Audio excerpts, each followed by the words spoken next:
बता, कैप्टन कहाँ है? मुझे नहीं मालूम। नहीं मालूम? दोस्तों, हिंदी सिनेमा में कई कलाकार अपने अंदर अभिनय का हुनर लेकर नाम और पैसा कमाने आते हैं, लेकिन यहाँ सफलता उसी को हासिल होती है जिसके अंदर अभिनय कूट कूट कर भरा होता है। हम तुमको इतना नशे का इंजेक्शन दिया, फिर भी तुम नहीं मरा। ऐसा ही एक अभिनेता 80-90 के दशक में हिंदी सिनेमा में आया और उन्हें देखते ही कई निर्माताओं ने उन्हें खलनायक के तौर पर अपनी फिल्मों में साइन कर लिया और अपने दौर के वो एक बेहतरीन खलनायक अभिनेता के तौर पर उभर कर आए। मैं जानता हूँ कि क्रिप्टन इतनी कीमती चीज है कि किसी की भी नीयत खराब हो सकती है। बात करेंगे गेविन पैकर्ड की, जिन्हें 90 के दशक के कई सफल बॉलीवुड फिल्मों में जैसे सड़क, मोहरा, तड़ी पार और चमत्कार में खलनायक की भूमिका के लिए जाना जाता है। कोई भी पुलिस वाला अपने कॉलेज में घुसने की हिम्मत नहीं कर सकता, क्योंकि अपने एक इशारे पे। इसके अलावा वो अपनी बेहतरीन पर्सनैलिटी और ऊंचे कद के लिए भी जाने जाते हैं। दोस्तों, आप सब उन्हें एक खलनायक के तौर पर तो जानते ही होंगे, लेकिन क्या आपको पता है कि वो अपने निजी जीवन में किस प्रकार का व्यक्तित्व रखते थे, वो किस पारिवारिक बैकग्राउंड से बिलोंग करते थे और वो कैसी जिंदगी व्यतीत करते थे? यदि नहीं तो निश्चित हो जाइए, क्योंकि आज हम हमारी इस वीडियो में आपको गेविन के प्रारंभिक जीवन, करियर, पारिवारिक जीवन और निजी जीवन से रूबरू कराएंगे। साथ ही इनके संपूर्ण जीवन से जुड़ी तमाम जानकारी जानने के लिए हमारे वीडियो के अंत तक बने रहें। शुरुआत करते हैं इनके प्रारंभिक जीवन से। तो गेविन का जन्म 8 जून 1964 को कल्याण, महाराष्ट्र में हुआ। उनको बचपन से ही अभिनय और बॉडी बनाने में दिलचस्पी रही, जिसके चलते वो बड़े होकर एक बेहतरीन बॉडी बिल्डर और अभिनेता के रूप में उभर कर आए। परसों रोड पे जब पुलिस तलाशी ले रही थी, तब मैंने क्रिप्टन को जीप में छुपाया था। एक अच्छी बॉडी होने की वजह से उन्हें फिल्मों में काम मिलने पर ज्यादा कठिनाई नहीं हुई और उन्हें आसानी से काम मिल जाया करता। उनके कैरियर की ओर तो उन्होंने 1988 में मलयालम फिल्म आर्यन के माध्यम से पर्दे पर अपनी शुरुआत की। साले बुढ़े, तूने मुझसे झूठ कहा, ये मुसलमान है? जिसमें उन्होंने मुंबई के एक स्थानीय गुंडे मार्टिन की भूमिका निभाई और इसके बाद उन्होंने अपनी लगभग सभी फिल्मों में खलनायक की भूमिका निभाई। हॉलीवुड में उनका डेब्यू सन 1989 की फिल्म इलाका के जरिए हुआ था, जिसमें उन्होंने अपने अभिनय का बेहतरीन प्रदर्शन किया।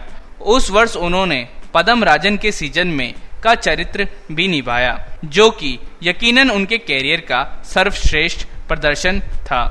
बेहतरीन बॉडी और खतरनाक लुक की वजह से लोग उन्हें सिर्फ एक खलनायक के तौर पर ही देखते थे और उन्हें उसी तरह के किरदार मिलते थे जो करने में उन्हें बेहद प्रसन्नता भी होती थी और उन्होंने अपना प्रत्येक किरदार बखूबी निभाया, जिसे दर्शकों ने बेहद पसंद किया। और उनकी आखिरी फिल्म ये है जलवा, आज सन 2002 में रिलीज हुई, क्योंकि डेविड धवन द्वारा निर्देशित थी। बता दें कि उन्होंने अपने लगभग 15 वर्षों के कैरियर में हिंदी और मलयालम भाषाओं की 60 से भी ज्यादा फिल्मों में अभिनय किया। जिनमें बात करें तो हिंदी फिल्मों की, तो उनमें सड़कों, साथ ही पत्थर के फूट, फतेह, त्रिदेव, कानून नाइंसाफी, चमत्कार, नफरत की आंधी, जवानी, तिरंगा, दीदार, पहचान, जागृति नामक फिल्में शामिल हैं। इन सभी फिल्मों में वो एक खलनायक के तौर पर नजर आए और उन्होंने अपनी अभिनय कला का बेहतरीन ढंग से प्रदर्शन किया। तू पहला पुलिस वाला है जिसने सौदागर के इलाके में आकर सौदागर को ललकारा है। इसके लिए उन्होंने दर्शकों का बेहद प्यार जीता और बता दें कि पैकार्ड एक राष्ट्रीय और राज्य पुरस्कार विजेता बॉडी बिल्डर भी थे और बहुत ही कम लोग जानते हैं कि बॉलीवुड में वो अभिनेता संजय दत्त, सुनील शेट्टी और शेरा सलमान खान के अंगरक्षक के प्रशिक्षक थे। बात करें उनके पारिवारिक जीवन की, तो वो अपने 5 भाई बहनों में सबसे बड़े थे और उनके पिता का नाम था जो कि कंप्यूटर विशेषज्ञ थे और उनकी मां का नाम बारबरा था जो कि एक कौनकड़ी महाराष्ट्रियन थी और उनके दादा जॉन पैकार्ड एक आयरिश अमेरिकी थे जो अमेरिका सेना के एक सदस्य के रूप में बेंगलोर आए थे और वहां ही बसने का फैसला किया था। तो चलते हैं उनकी निजी जिंदगी की ओर। तो उनके नाम पब्लिक डोमेन पर उपलब्ध नहीं है, लेकिन उनकी 2 बेटियां हैं जिनका नाम एरिका और कैमिली पैकार्ड है। उनकी बेटी एरिका पैकार्ड फैशन और मॉडलिंग वर्ल्ड का एक जाना माना चेहरा है। भले ही एरिका फिल्मी बैकग्राउंड से रही हों, लेकिन उन्होंने अपने लिए एक अलग रास्ता चुना। वैसे तो वो साइकोलॉजी की फील्ड में जाना चाहती थी, लेकिन किस्मत एरिका को ग्लैमर और फैशन की दुनिया में ले आई। एरिका ने इंडिया के टॉप डिजाइनर्स के लिए रैम्बॉक भी किया है और साथ ही वो दुनिया भर के टॉप मॉडलिंग एजेंसी के साथ भी काम कर चुकी हैं। इसके अलावा वो अपनी पर्सनल लाइफ को लेकर भी चर्चाओं में रही हैं। बताया जाता है कि एरिका ने बॉलीवुड एक्टर शक्ति कपूर के बेटे सिद्धांत कपूर को करीब 1 दशक तक डेट किया। दोनों एक दूसरे के बेहद क्लोज थे, लेकिन किसी निजी कारण से 2014 में उनका ब्रेकअप हो गया। दोस्तों, आज पैकार्ड हमारे साथ नहीं है। उनकी 18 मई 2012 को श्वसन संबंधी विकार में मृत्यु हो गई और अगले दिन उन्हें बांद्रा के सेंट एंड्रयूज दफन मैदान में दफनाया गया। उनके बेहतरीन और उल्लेखनीय सिनेमा कैरियर के बावजूद फिल्म उद्योग के कलाकारों के अनुपस्थिति में उनका अंतिम संस्कार हुआ।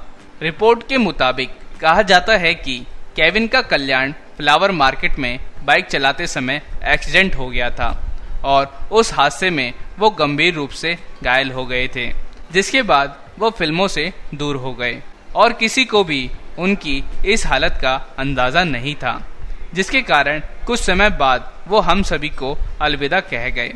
हालांकि बाद में कई सुपरस्टार्स ने उनकी मृत्यु पर शोक जताया। गेविन ने अपनी जिंदगी के आखिरी दिन अपने छोटे भाई के साथ बिताए और उन्हीं ने गेविन का ध्यान रखा। बहुत ही कम लोग जानते हैं कि गेविन की बेटियां अभिनेता संजय दत्त को अपना गॉडफादर मानती हैं और इनके जाने के बाद ही संजय ही उनका ध्यान रखते थे। तो दोस्तों, यदि आपको हमारी ये वीडियो पसंद आई हो तो हमारी इस वीडियो को लाइक, शेयर और कमेंट जरूर करिएगा। और यदि आप अपने पसंदीदा एक्ट्रेस या एक्टर के बारे में जानना चाहते हैं तो हमारे इस चैनल को सब्सक्राइब जरूर कर लीजिएगा। तो मिलते हैं दोस्तों आपसे इसी तरह की नई वीडियो में हमारे बॉलीवुड स्टार्स बायोग्राफी में। तब तक के लिए आप सभी को हमारी तरफ से जय हिंद।